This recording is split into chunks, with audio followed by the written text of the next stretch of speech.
Around Dodge City and in the territory on West, there's just one way to handle the killers and the spoilers, and that's with a U.S. Marshal and the smell of Gunsmoke.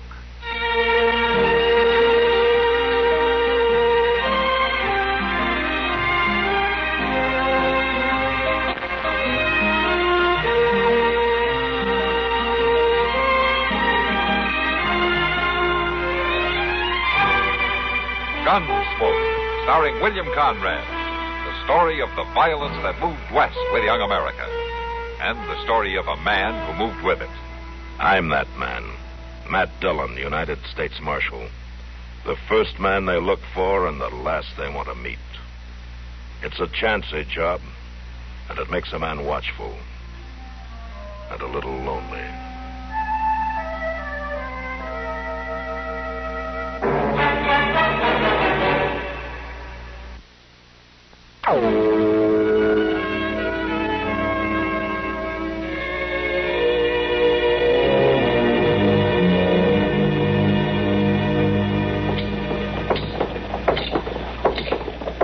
Mr. Dillon, I ain't going to do no complaining today, even if the beer's as warm as can be. That won't seem natural, Chester. Maybe not, but I swear to gracious, it seems like this wind has put all the dust in Dodge right in my throat. Yeah, it's pretty dry, all right. Pretty dry? Why, Mr. Dillon, it's a whole lot more than pretty dry. Excuse me, Mr. Dillon, I'll be right back.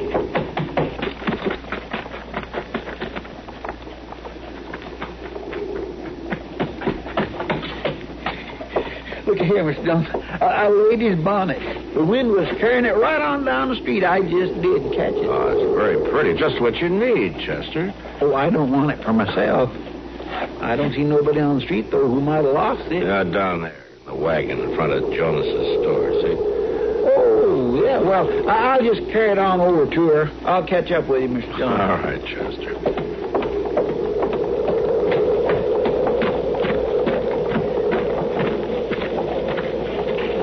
Excuse me, ma'am. I brung this bonnet.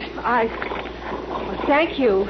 I figured it must have been yours with you sitting here without no hat on and all. Yes. Well, I loosened it for a minute to set it straight. I shouldn't have in this wind. Well, it didn't make no difference. It didn't hurt it none. I was thinking for your trouble, Mr. Proudfoot. Chester Proudfoot. I was thinking for your trouble, Mr. Proudfoot. Well, my land, that wasn't no trouble.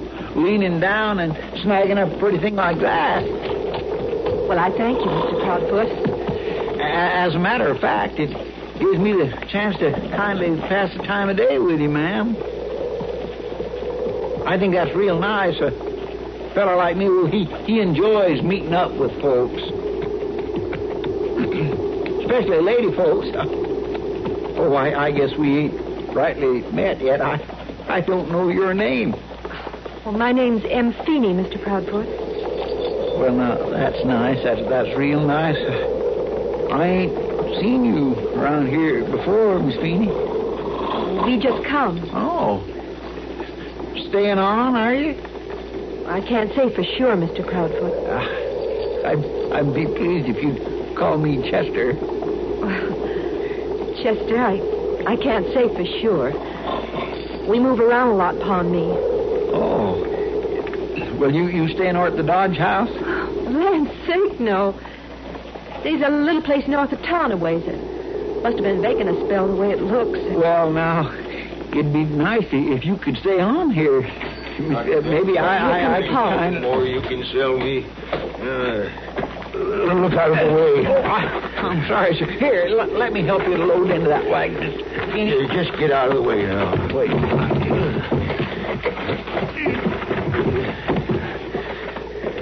Pa, this here is Mr. Ain't got no time for foolishness. Come on now, get up. But, Pa... Goodbye, Chester. Goodbye, Miss Amy. It was nice talking. It was nice. It sure was nice.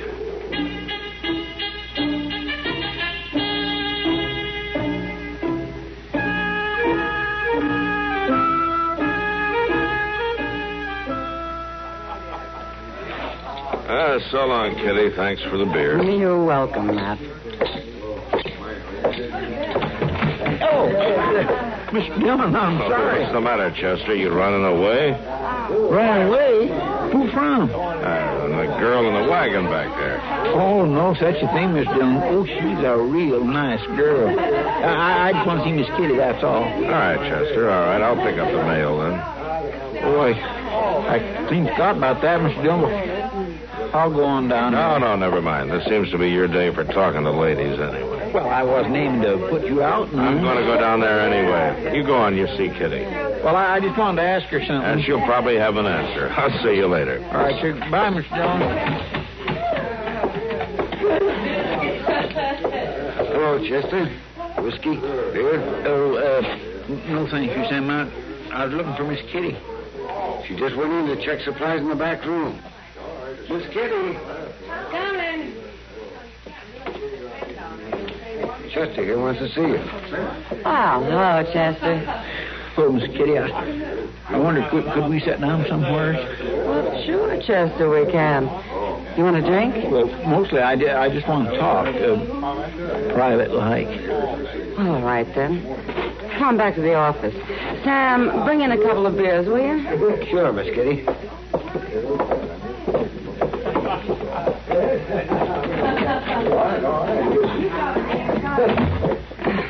Sit down, Chester. Thank you. All right, now, Chester. What's on your mind? Well, Miss Kitty, I figure you kind of know about ladies. Oh, sometimes I think I know more about men, Chester. Well, I mean, you know what's right and proper. Well, if I did know, I wouldn't get much chance to use it around here. Oh, I thought maybe you might kindly be of the mind to give me some advice, Miss Kitty, but if you ain't... Oh, well, sure I am, Chester. There you are. Thanks, Sam.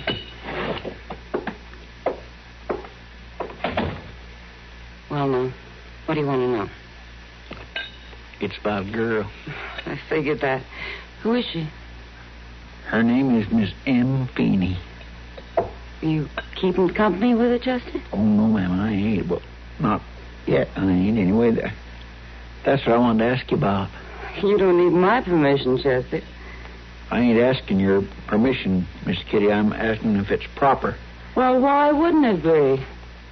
Well, see, I just seen her there, sitting in a wagon outside of Mr. Jones's store. Did you talk to her? Well, yes, ma'am, I did some. She talked to you? Oh, yes, Miss Kitty, she did, and just as nice. Well, then what's your problem? Well, I can't make up my mind if it'd be proper to call on her. See, just talking to her like that one time. Did she tell you not to? Oh, no, she didn't, but she didn't hardly have time to. Her pa come out and they drove off in an awful big hurry. Oh, I don't think I'd worry about it being proper, Chester. I'd worry about her pa. Oh, I ain't worried none about him. Well, then go see her, Chester, for heaven's sakes. You think that'd work out all right, Miss Kitty? Well, I don't know how it'll work out, Chester, but you won't find out by staying away. That's a fact, ain't it, Miss Kitty? That's a fact, Chester. Well, then, by jing, I'm going to do it. I'm going to do it as soon as I can get me a haircut. Her name must be Delilah. How's that? Never mind, Chester. But if she's able to get your haircut, I'm all for her. Maybe she'll be real good for you. You know, Miss Kitty, I was thinking the same thing.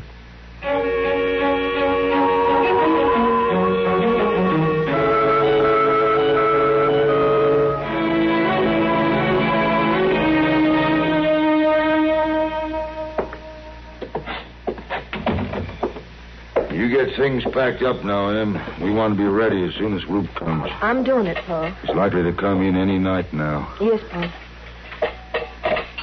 I wish we could stay on here for a spell. Well, we can't. I know we can't. But it ain't easy. Moving here, moving on. Woman likes to stay a spell. Get to know folks. When you get to California, we'll stay. Now, go on now, girl. Get things together. Yes, Pa.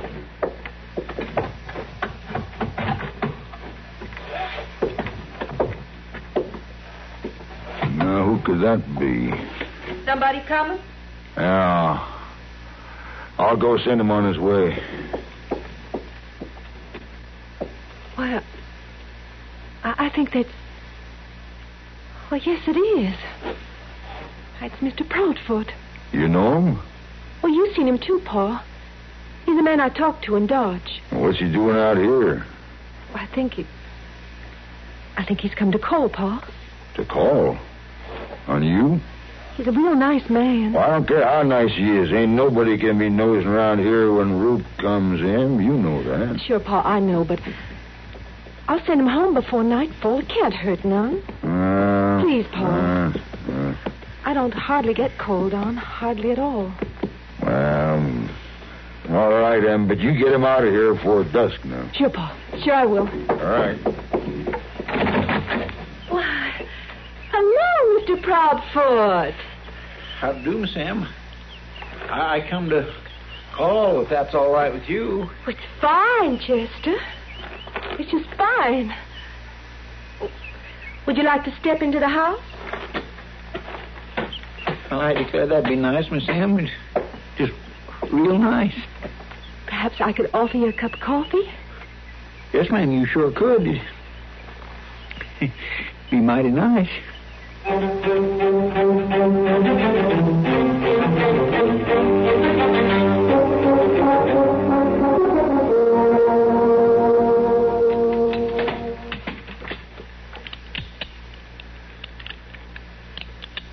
Matt, I thought Chester never wanted to miss one of your weekly gun inspections. Well, he usually doesn't, Doc. Yeah? What's the matter? He's sick or something? No, he's gone calling. Calling?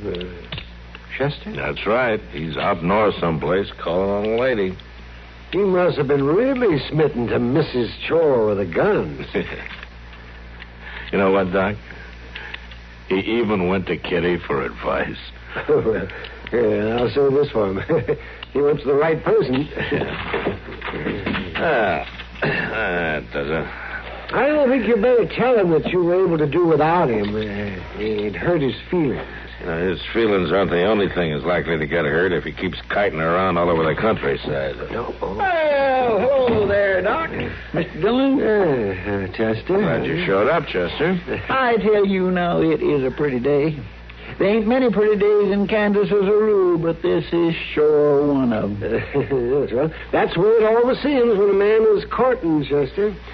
Well, now, Doc, I wouldn't exactly say I was courting. Oh, well, you're keeping company? He's only known her for 3 days, Doc. Well, it doesn't matter how long a man knows a girl. Oh, no, but it's how well. How well do you know this one, Chester? Well enough to know that she's a real nice lady. Oh, well, what does she think of you? She thinks enough of me, so she claims she'll always have a pot of coffee on the stove for me. Tell me something, Chester. You figure that you're going to be calling many more times in the daytime?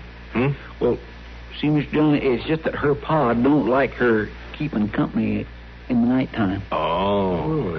Her pa's a smart man. But if there's anything special you want me to do, I could sure do it after sundown. Oh, no. I wouldn't mind a bit. Indeed, I wouldn't. Thank you very much, Chester. That's very kind of you.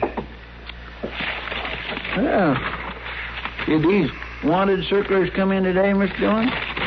Yeah, I went down and picked them up. Well, I thought you always took care of the mail, Chester.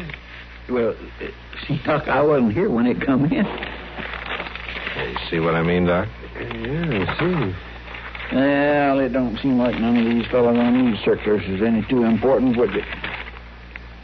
Oh. Well, what's the matter? Oh, my goodness.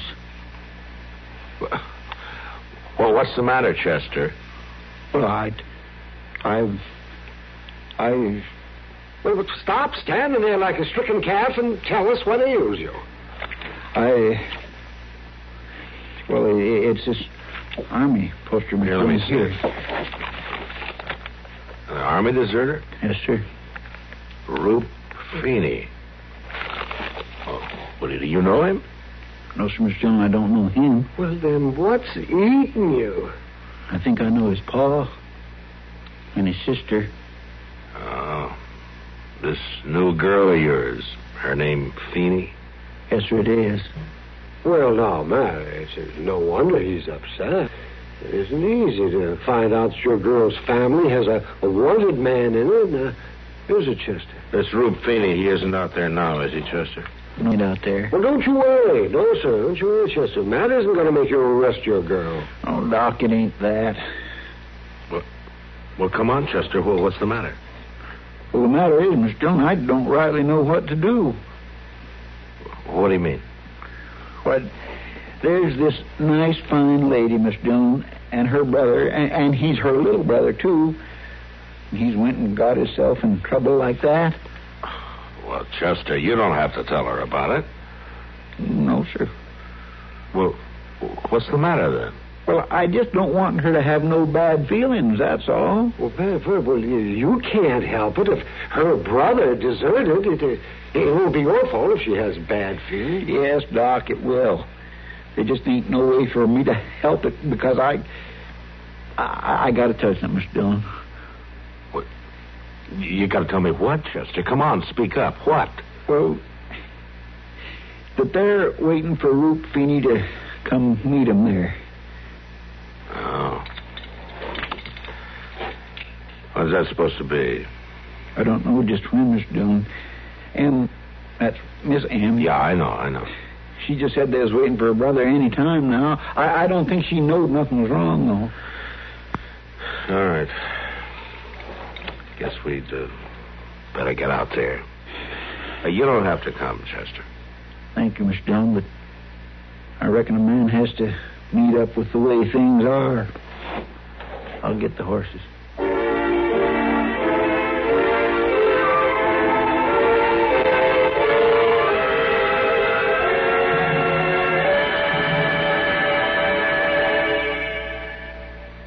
Athlete's foot roots, like garden weed roots, grow below the surface. You've got to penetrate the surface to root it out.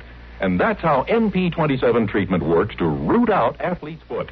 NP27 penetrates below skin surface, where other remedies can't reach, even into toenails. NP27 liquid stops itch, relieves pain, promotes healthy tissue. NP27 powder guards against new infection, keeps feet healthy dry. NP27 roots out athlete's foot, or your druggist will refund your money.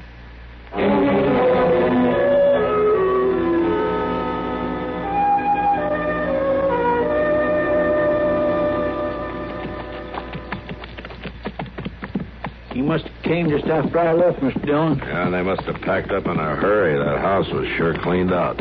Well, I guess I wasn't thinking too good when I was there drinking coffee and all. Yeah. See, what I mean is they was packed to leave all the time. Things in barrels and cases instead of scattered around the room. Now, they couldn't have got too far, Chester. Don't worry about it. Mr. Dillon, I ain't worried about not catching them. I'm worried about when we do. Mr. Dillon, yonder's a wagon. Yeah, I see it.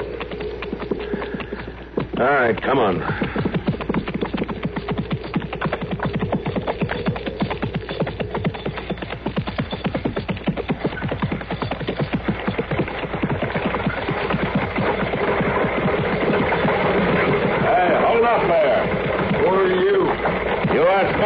Stop the wagon.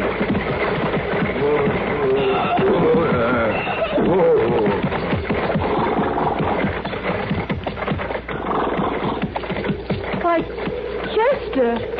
Hello, Miss Sam. Your name Feeney? It is. I'm looking for your son, Roop.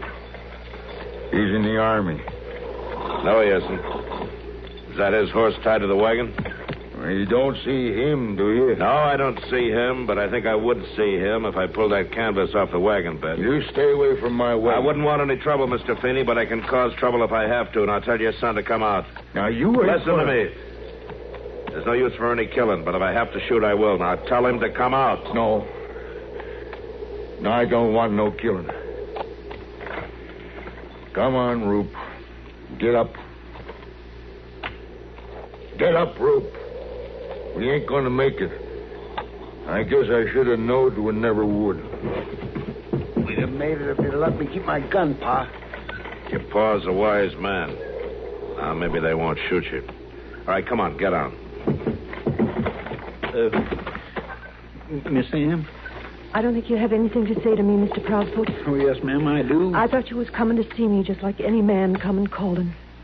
I didn't think you were just spying on my brother. Miss Sam, I swear to goodness. I know I ain't a pretty woman or a proud woman. But I thought this one time, just this one time. Can we go now, Paul? Yes, we might as well go on. Then go now, Paul. Go now. Oh, all right, Em. Rube. I should have had the gun, Pa. No.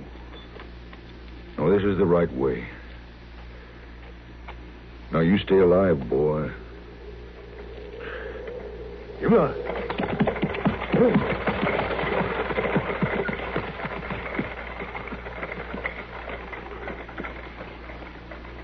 She wouldn't even say me a proper goodbye. I'm sorry, Chester. Well, I reckon she couldn't help them bad feelings. Miss Dillon? Yeah, Chester. It ain't always easy to be a lawman. No, not always. Well, come on. Let's get the prisoner back to Dodge.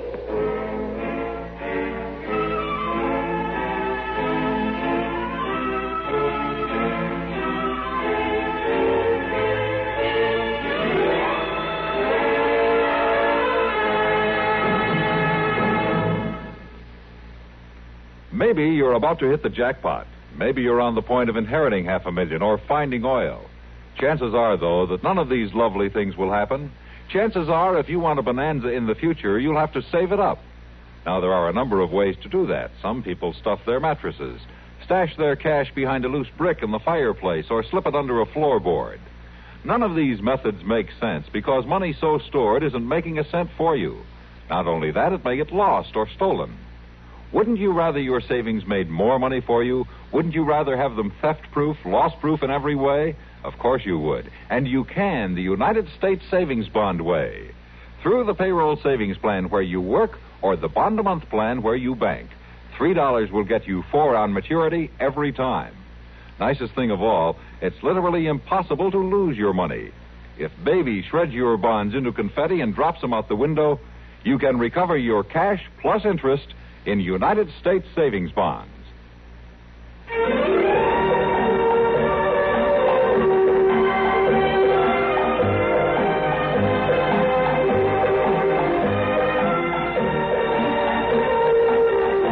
Gunsmoke, produced and directed in Hollywood by Norman MacDonnell, stars William Conrad as Matt Dillon, U.S. Marshal. The story was specially written for Gunsmoke by Marion Clark, with editorial supervision by John Meston.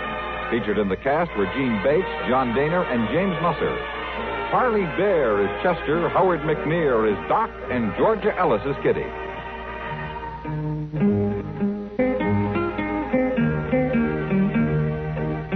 This is George Walsh inviting you to join us again next week when CBS Radio presents another story on Gunsmoke. The Laughs are on Arthur Godfrey every weekday on the CBS Radio Network.